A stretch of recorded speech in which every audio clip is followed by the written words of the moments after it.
Et vous l'avez lu dans le journal Informé des Andelys, je vais tourner une page et je vais le faire avec bonheur. Avec bonheur d'abord parce que c'est toujours intéressant, réconfortant de voir que de jeunes talents s'affirment, à telle enseigne que samedi dernier, mes pères de tous les âges ont fait un choix important pour un territoire important. C'est-à-dire qu'il faudrait que vous creusez votre sillon, non pas dans un but d'égotisme personnel, mais dans un but d'apporter votre expérience, votre compétence, et j'allais dire votre bienveillance à un territoire que vous aimez profondément, où grandissent vos enfants et où votre famille vit. Et ça, c'est tout à fait honorable. C'est ça, la fonction d'élu, c'est d'y apporter le meilleur de soi-même. Je voudrais féliciter aussi les vice-présidents, parce que Pierre, qui en sangloterait d'émotion. Non, tout s'est très bien passé. Claude Landais, qui est dans la salle, le maire de Giverny, il est en train de piaffer avec son vélo, il était déjà en maillot pour venir aux Andelys en vélo.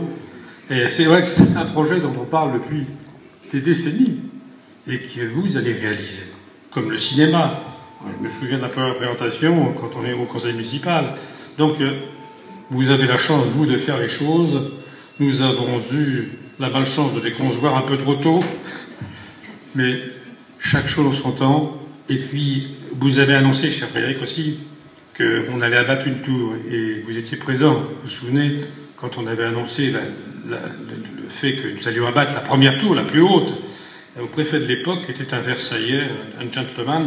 C'est pas une attaque contre le corps préfectoral, monsieur le sous-préfet, mais c'était un préfet un peu précieux, et qui me dit, mon pauvre ami, vous n'y connaissez rien. Je lui dis, vous avez complètement raison, je n'y connais rien, sauf que pour pouvoir ventiler un peu un quartier, pour pouvoir l'aérer, pour pouvoir l'aménager, il faut également savoir sacrifier un peu de béton, et ça a été la première tour à tomber dans le département de l'Eure, ce qui veut dire en clair, pour nous rassurer tous, qu'on a beau être habitant d'une petite ville, on a aussi des idées que même les grandes villes maintenant nous piquent, on peut dire les choses. Donc déjà, il y a une communauté d'esprit qui nous unit. Je voulais vous dire aussi que pour le conseil général, ça a été la même chose. Le bonheur d'avoir un autre jeune talent qui s'excuse de ne pas être des nôtres ce soir, que j'ai connu, je ne dis pas en culotte courte, parce qu'à 19 ans, quand on porte des culottes courtes, c'est qu'on est un peu attardé. Lui, ça n'a jamais vraiment son cas. Il a toujours été un peu prématuré.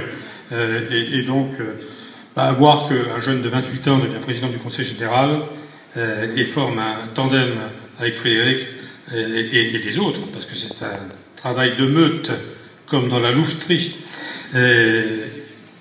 Travail d'équipe. Ah oui, pardon, moi je suis un vieux, c'est pour ça que je prends des expressions un peu rurales. Et donc, ça montre également qu'un renouvellement des générations est absolument nécessaire. Et je l'ai toujours pensé, et même mes pires ennemis pourront peut-être en témoigner.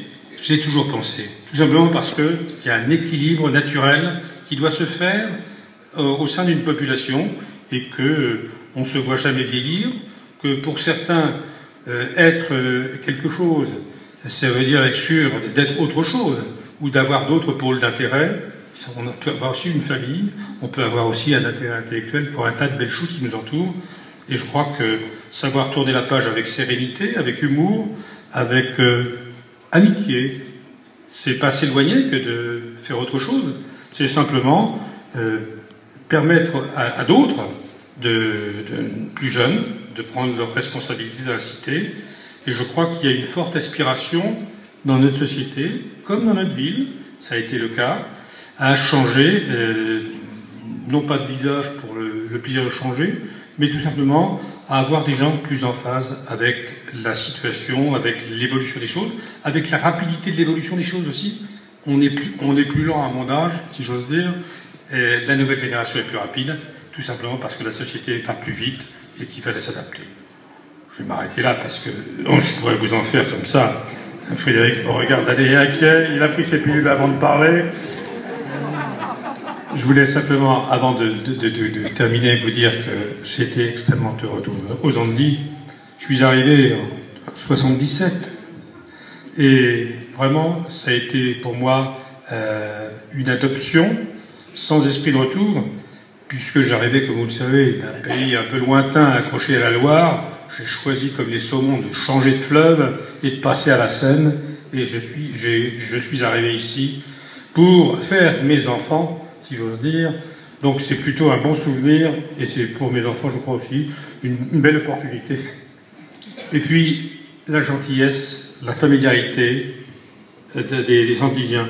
On peut se chamailler, on peut parfois s'engueuler, mais on peut aussi avoir un tas de liens, un tas de choses qui nous unissent, qui nous rapprochent. Et j'ai noté d'ailleurs dans le discours de votre mère que le rapprochement, l'unité, était une vertu qui n'est pas propre à notre ville, j'imagine, mais qui est quelque chose de particulièrement partagé par cette petite vallée du Gambon.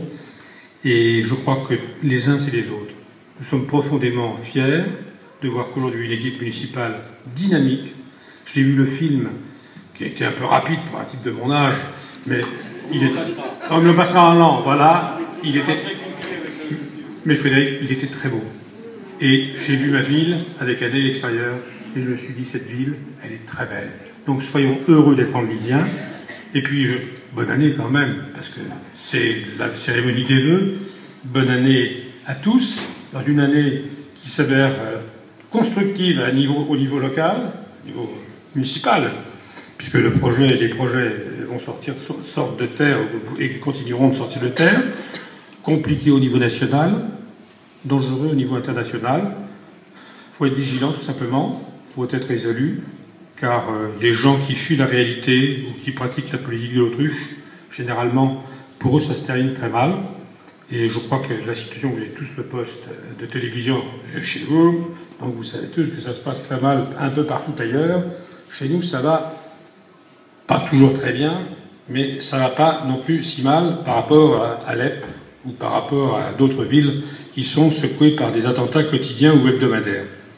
Alors, soyons un tout petit peu heureux d'habiter en France, soyons très heureux d'habiter en Normandie, et soyons très fiers d'être andisiens. Bonne année à tous.